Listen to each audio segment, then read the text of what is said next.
हर किसी का एक सपना होता है, हमारा एक सुंदर घर हो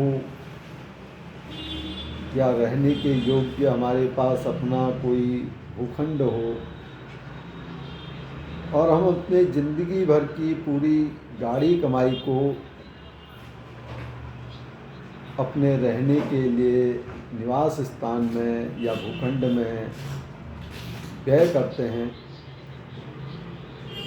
लेकिन किसी भी ज़मीन को खरीदने से पहले उसके कानूनी दाव पेचों को ज़रूर जांचना और परखना और पूछना चाहिए, क्योंकि किसी भी आवासीय भूखंड को या व्यावसायिक भूखंड को खरीदने पर हम भविष्य में किसी मुसीबत में ना फंसें।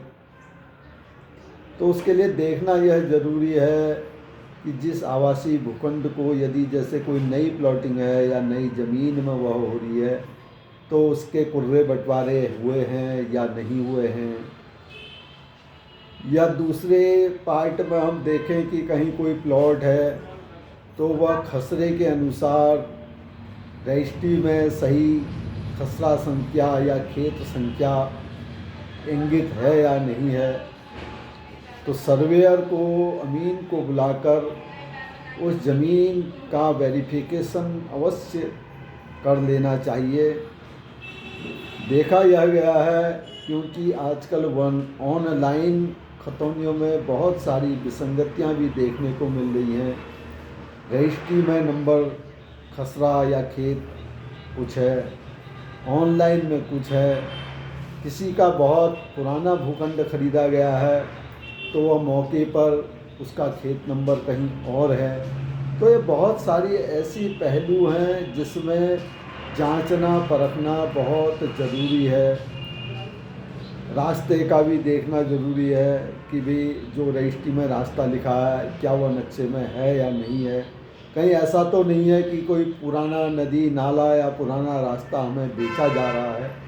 कहने का मतलब यह है कि जब हम अपना कोई भी इस प्रकार का निवेश करें या कोई भी भूखंड खरीदें, मकान खरीदें, तो बहुत सावधानी उसमें हमें बरतनी चाहिए और उसका एक एक पहलू जांच कर ही उस भूखंड को खरीदना चाहिए।